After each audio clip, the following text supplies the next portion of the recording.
well, two weeks ago, we were looking at the first part of patience, and it's I really enjoy a class like this because we can stop and we can sort of focus in on some of these fruits of the Spirit a little more in depth. I really enjoy that.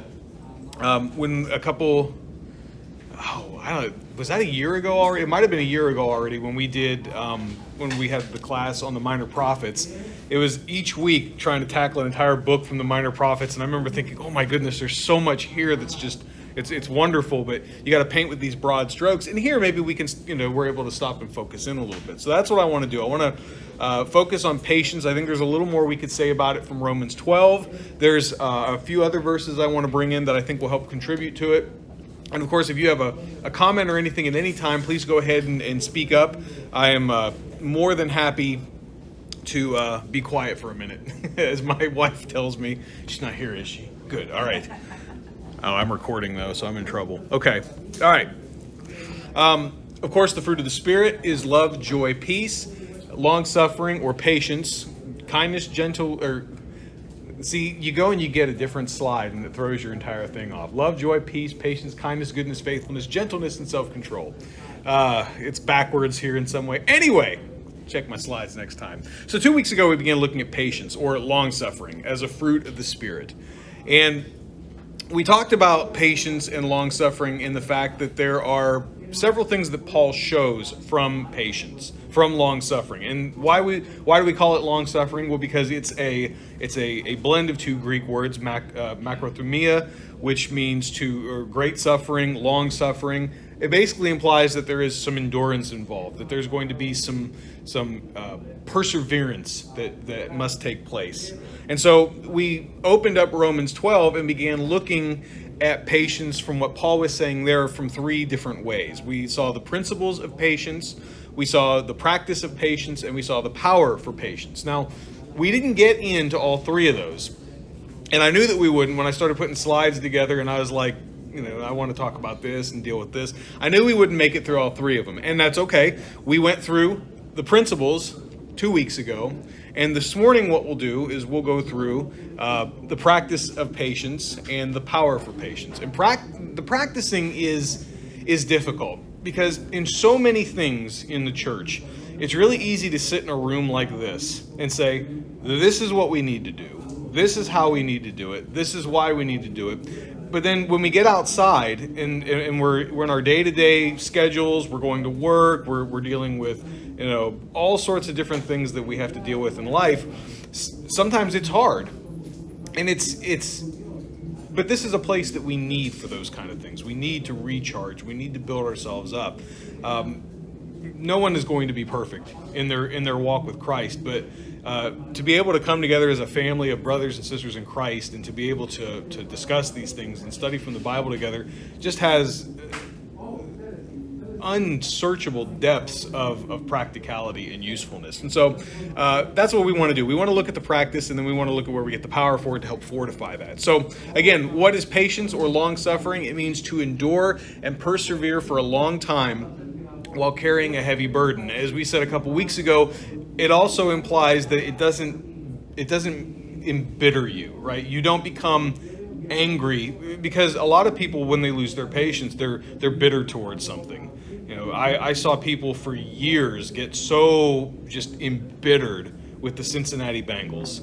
I remember when I was a kid, I saw them lose in the Super Bowl, and this is how old I am. I remember being small enough to watch Joe Montana walking off the field and hoisting up the Vince Lombardi trophy, and just being really upset because the neat team with the tiger stripes on their helmets didn't win. I was very upset. But over the years, I saw all kinds of people. Oh, they're worthless. They're never going to win. And then Joe Burrow comes along, and then all of a sudden they go to the Super Bowl. But there's a lot of people who have moved on from the Bengals who may never go back. And maybe that's a silly example.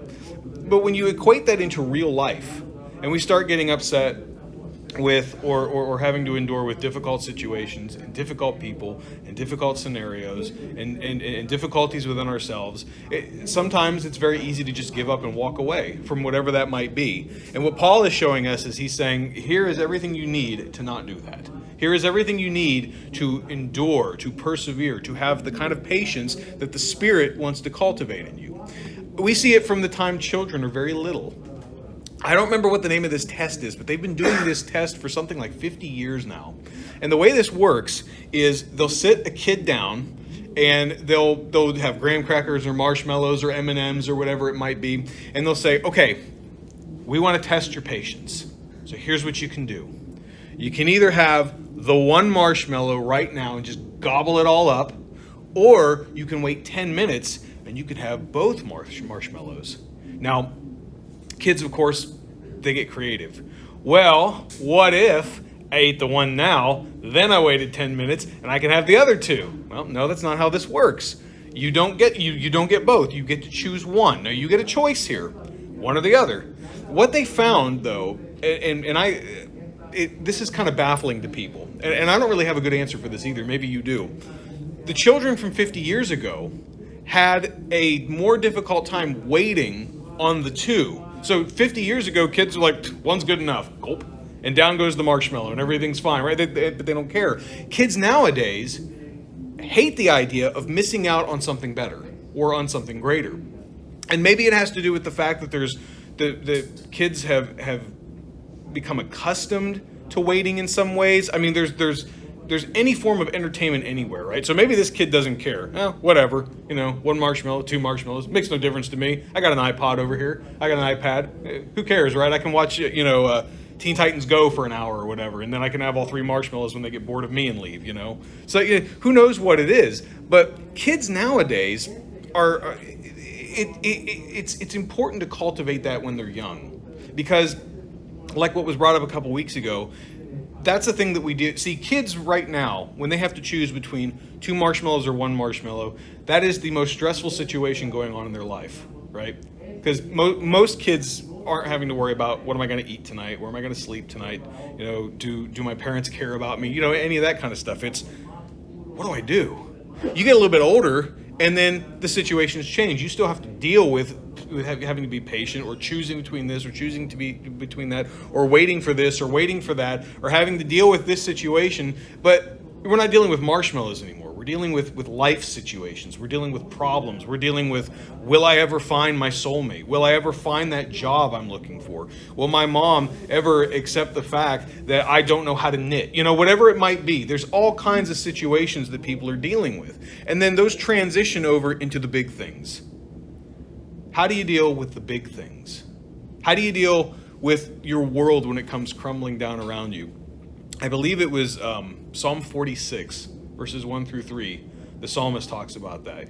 The oceans boiling over and foaming in, the mountains crumbling in around you. I mean, this is language that we would think, wow, that would be really scary. If you've ever seen an explosion of Mount St. Helens or something from 1980 when it blew up, I mean, it's scary because literally a piece of a mountain came off and blew up. But the psalmist isn't talking about this literally. He's saying at some point in your lives, your whole world is going to come crashing in around you. Everything's going to come falling in around you. And when it does, who you turn to is going to dictate everything about you, right? Psalm 46, verse 10, be still and know that I am God. So Paul is equipping these people in Rome to deal with their world falling in around them. How do you have the patience to deal with the big spiritual things, with the big problems? Because remember, Paul's writing to the church in Rome, who's being persecuted, who's being framed, who's being blackmailed in some cases, who's being extorted, and who's being thrown in jail and murdered. Right? How do we deal with this, Paul says? And this is what Paul is trying to help us with. So on the principle side of the discussion, Paul says the key is to overcome evil with good. And it's that easy, right? Just overcome evil with good. That's all you have to do, right? But again, it's easy to say one thing. It's a whole different thing when you're out in the world and you've got somebody making that incredibly difficult for you, right?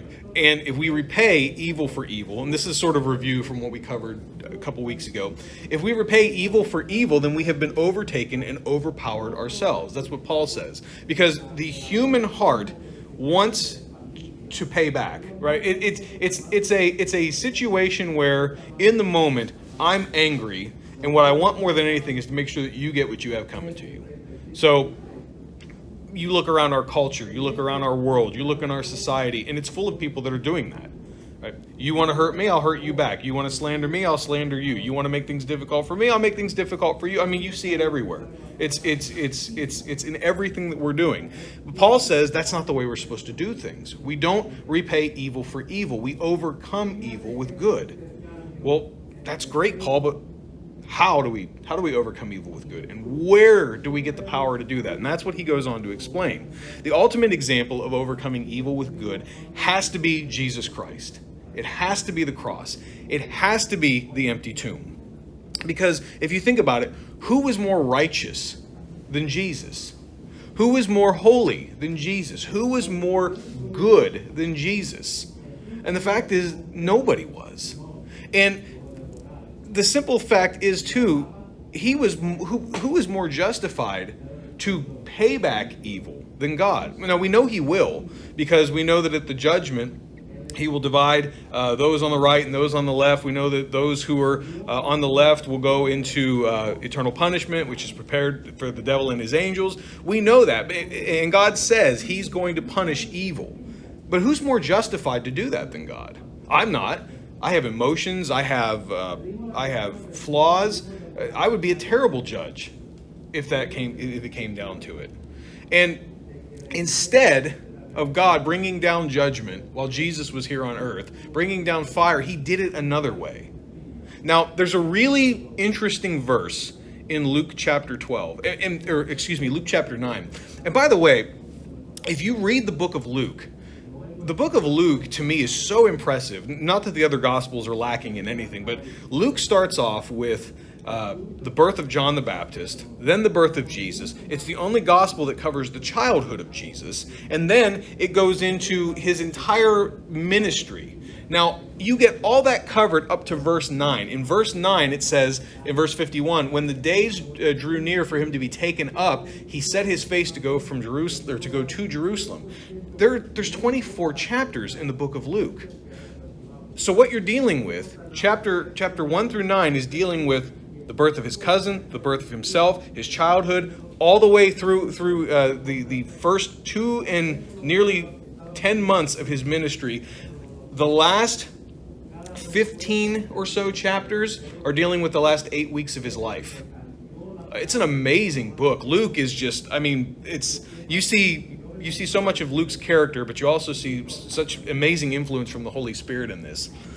But in this particular verse, you get to see a little bit of what we're talking about and what we're going to be talking about. You get to see them both working at the same time. 51, when the days drew near for him to be taken up, he set his face to go to Jerusalem. And he sent messengers ahead of him, who went and entered a village of the Samaritans to make preparations for him. But the people did not receive him, because his face was set toward Jerusalem. And when his disciples, James and John, saw it, they said, "Lord, do you want us to tell fire to come down from heaven and consume them?" But he turned and rebuked them, and they went on another way. Now, I always thought this was very interesting, because the human side, the way we judge, the way we repay evil for evil is, they disrespected the Lord. So you know what would really teach them a lesson? Lord, you say the word, and let's call fire down from heaven. Let's really show them who's boss. Now, it says he rebukes them. Well, why does he rebuke them? Well, they're being rash, they're being judgmental, they're being harsh, they're being unloving. But I think there's something deeper going on here. There's something more, because their patience had run out like that with the Samaritans. Okay, let's make them pay. But Jesus rebukes them. Why does he rebuke them? I think the reason is Jesus is saying, I don't think you understand me. You've been with me all these years. You've been a part of my ministry. You've heard me say over and over and over again that I have to die for sins, that I have to be betrayed, that I have to be lifted up, but that I'll rise. So I think he's rebuking them because he's saying you don't understand. Judgment is coming down from heaven, but it's coming down on me. They'll crucify me. They'll kill me. It'll be me paying for your sins. And I don't think that's what they understood, and I don't think that's what they got. But you see it too, because it's almost like you see such a double whammy here. I mean, it's ironic. This incredible evil that was brought upon him while he was here on earth. I mean, he was betrayed by Judas Iscariot. He was denied by Peter. He was forsaken by all his apostles. He was given an illegal trial, even by the Sanhedrin court's own rules. Not even the biblical rules or anything like that. They didn't violate the Bible. They violated their own set of governing rules when they tried Jesus at night. Basically, what these guys did was they all sent out an instant message, hey, get here, we've arrested him, we're going to try him, and everybody kind of showed up in their sweatpants. Let's get this done, right? So they violated their own rules. Then he was taken before Pilate, and Pilate, as a governor who didn't care about this man's life, who cared more about saving his own neck, I don't need a riot on my hands. I don't need that kind of political weight coming down on me. So you know what?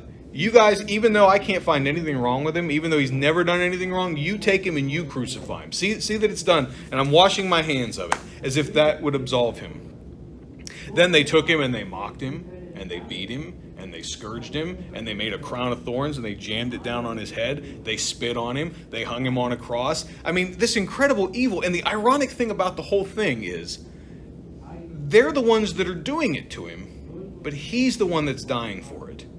Even the sin that they're committing in the very act of his going to the cross, he's dying for it.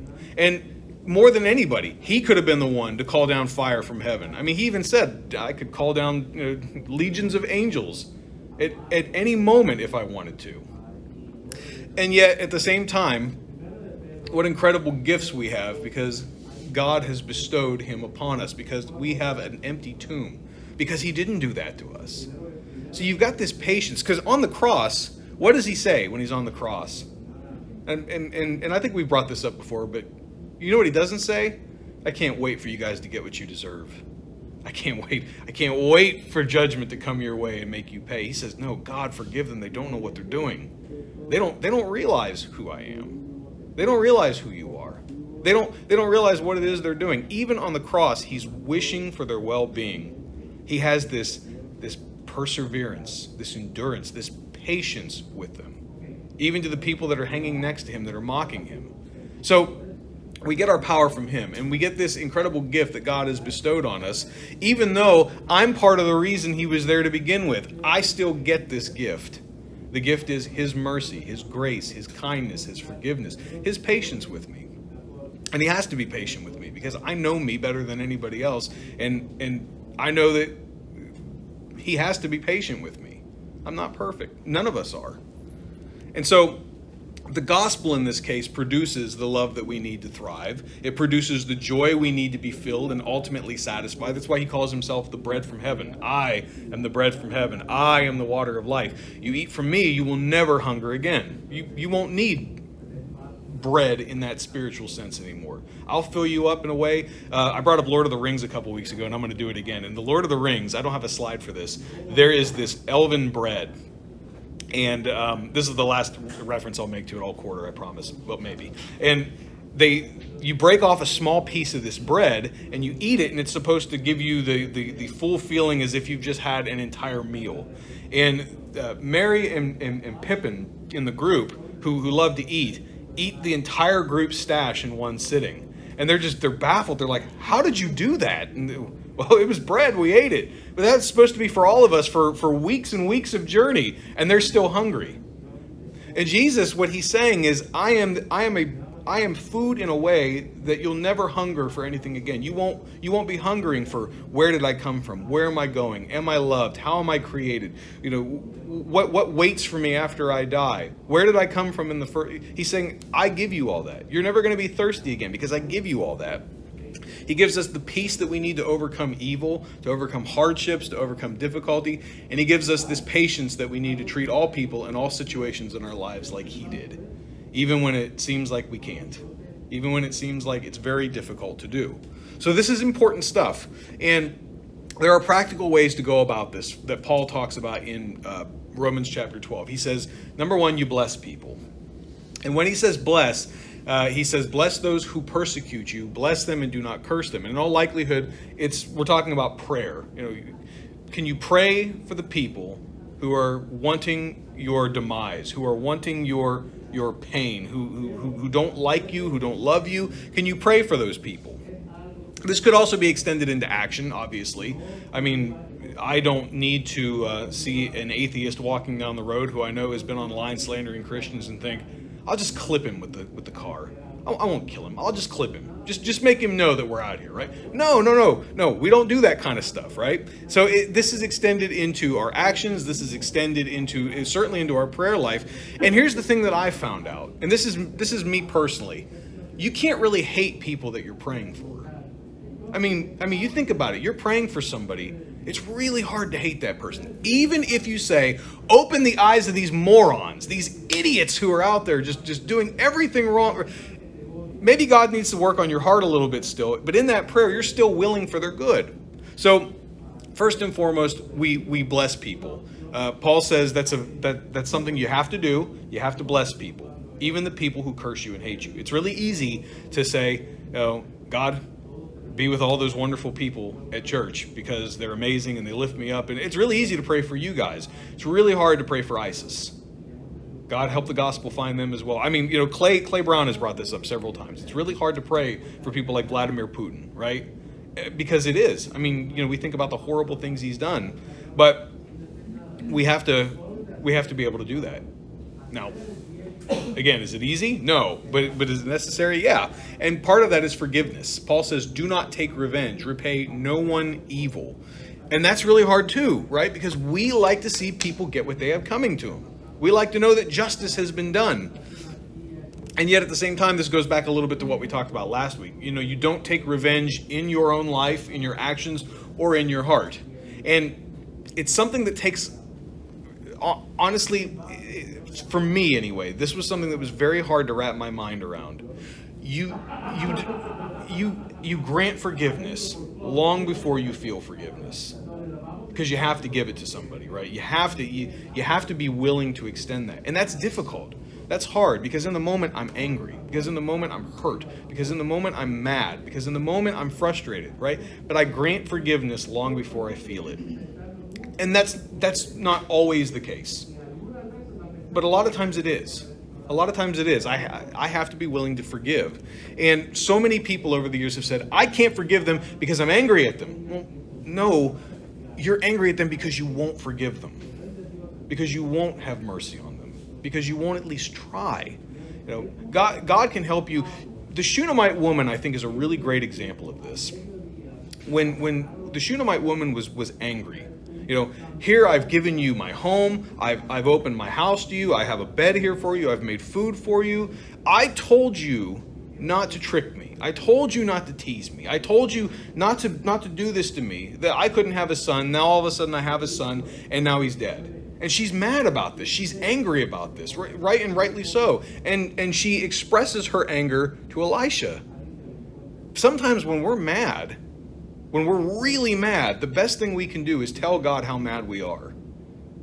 I'm hurt and I don't get it. And I don't understand why this is happening. Tell him, because he can at least work on our hearts in that case. He can at least help us to see these things. And maybe I don't understand why someone has done what they've done, but I've got to be willing to extend that olive branch to them. I've seen instances where people they hold on to such pain and such anger, and it eats them up from inside. And Paul says you can't do that, right? You can't do that. You have to be able to forgive. That's one of the things he calls us to do. You grant it long before you feel it, but you have to grant it. And the other thing that goes with that is you can't avoid people. He says, as far as it depends on you, live peaceably with all people. Now, there is so much to unpack out of that verse, and we already talked about it a lot last week or 2 weeks ago, and we talked about it the week before that. But you have to try to maintain some degree of relationship with an individual that's wronged you, that you've forgiven. Now, again, like I said, there's a lot to unpack out of this, and we're going to try to do some of that. But as we mentioned before, it takes time to rebuild trust. Forgiveness does not mean that the relationship is exactly the way it was before, and I don't think it should be, right? And your greatest example of that is God, right? When I sinned, I was forgiven, I was accepted back, but my relationship is not the same anymore. Because before I became sinful, I didn't need the blood of Christ. I was innocent, right? A baby, for instance, doesn't need to be saved. A baby is safe. They can't commit sin. Regardless of what Calvinism teaches or what certain denominations say, a child is not born into sin. Ezekiel 18 makes it clear. The son does not inherit the sins of the father, nor the father the sins of the son. A baby is safe. But at the point that that child begins to sin, it changes the relationship. And then when that child accepts forgiveness and becomes a child of God, it changes the relationship.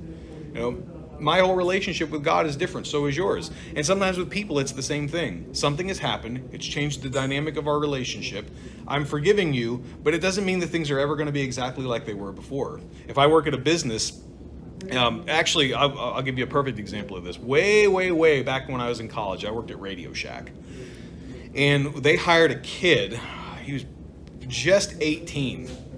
And what he started doing was he figured out, when I take the boxes out to the dumpster, if I throw a couple of radios or a toy or something for my nephew in there, I can throw that in the garbage. And then after work, I'll just drive around back and get it. Well, for a while, it worked. But after so long, when you start doing inventory, you realize things are missing. And you realize that the bigger and bigger things are missing. So you start looking at your employees. Who's doing this? And you start seeing patterns, and they eventually caught this guy. And when they brought him in to let him go, they said, "Here's the thing. We know you've been stealing. We have like indiscriminable proof that you've been stealing. There's no denying it. And I'm not taking anything. Well, this tape of you dumping something in the dumpster and then coming back to get it later says different. They wised up to it. But here's what we'll do. You're fired. But if you give everything back you took, we will not prosecute you." So again, there's an olive branch being extended. You're not going to face the penalty for this, but you can't be here anymore. We can't trust you with our merchandise. We can't trust you with our money. We can't trust you in our store. We can't trust you with our keys. We can't trust you with these things. But you can't be here anymore. So of course he gave all the stuff back. We had a manager that went through the exact same thing there. It was absolute insanity. So the dynamic of a relationship changes to a degree. And we shouldn't trust someone when they've done that, right? Trust takes a while to build back up. And you shouldn't trust somebody in a situation like that for their own good, because we're willing their good. Yeah, I've forgiven you, but I don't want to put you in a position to do that anymore. And at the same time, it also means that if forgiveness is granted, I can't withhold a relationship with someone out of punishment. Do you forgive me? Yes, I forgive you. Now, the dynamic has changed. We may not be golfing buddies anymore, but I can't be cruel to you. I can't be mean to you. I can't see you at church and just put a hand up and walk the other way. I don't get to do that anymore, or in the first place. And that brings us to willing their good. If your enemy is hungry, feed them. If you're thirsty, give them a drink. Now, I don't think Paul is necessarily saying from Romans 12 that you literally need to fix people meals. Now, we should literally fix people meals if they need it. But I think what he's doing here is he's saying in every way, we do what we can to will their good. Even, again, withholding trust from someone can be for their good. It's not because we want to punish them, but we want to see them grow. We want to keep them from sinning. So going back to the example again. The fifth thing is we have to be able to oppose people humbly. See, there's two different lines of thinking. There's either, I keep my mouth shut and keep the peace, or I tell you exactly what I think of you because it's for your own good. And Paul is saying, no, you don't do that at all. You oppose people, but you can oppose people in love. You can stand up to people in love for their own good. You think back to Corinth, the man who was lying with his father's wife. And Paul is saying, look, as a church, this is really bad for you guys. It's bad for him because of what he's doing, but it's bad for you because you won't do anything about it. Gentiles don't even do this. Even the Gentile, you think of the society of Corinth. and the types of worship they participated in, the types of activities they were involved in. And Paul's saying, even they think this is ridiculous, that this is sick, that this is scandalous. You have to oppose this man. And here's how you do it. You put him out of the congregation. Now, at the outset, you think, what? How does kicking him out helps? It's just like, hey, you've been skipping school for 2 weeks, young man. You're suspended. What? Okay. But there's more to this. You do it not because this guy was skipping church, not because this guy was, living a horrible life. What this guy was doing was he was saying, I can do whatever I want with whoever I want outside of the church, and I can still come and serve the Lord's Supper on Sunday. It still meant something to him. No, you put him out so he feels guilty about this, and he wants to be restored. And then when he does, 2 Corinthians, you bring him back. You restore him. 1 Corinthians, you need to put him out. 2 Corinthians, when he's repented, you bring him back in. You restore this brother. And so when you think about it, Paul says, if they're hungry, feed them. Thirsty, give them drink, for in doing so you will heap burning coals on their head. I thought we were supposed to be peaceful. Now we're talking about burning people? Like, that's what the Romans were doing, right? So what in the world does this mean? Well, there's actually a lot of debate about what it means to heap burning coals on someone's head. It's likely a reference to a type of defense for a besieged city. What they would do in the days of forts and walls and castle walls is, if an invading army was coming, one of the ways that you quickly dispelled the people who were climbing up the wall was you took hot boiling oil and you poured it over the wall. Nothing will get you running away faster than having boiling hot oil pouring down the wall or coals landing on top of you. The attackers scaling your walls will find it very difficult to fight you if their hair is on fire. Now here's the paradox with that. Pouring burning coals on somebody, it changes their motivation and they no longer want to attack. The paradox is that if a person is wronging you or hurting you, you can also stop the attack, Paul's saying. The context shows a mixture of opposition done in love, opposing the person for their good. So you're pouring coals on their head in a way that completely disarms them, right?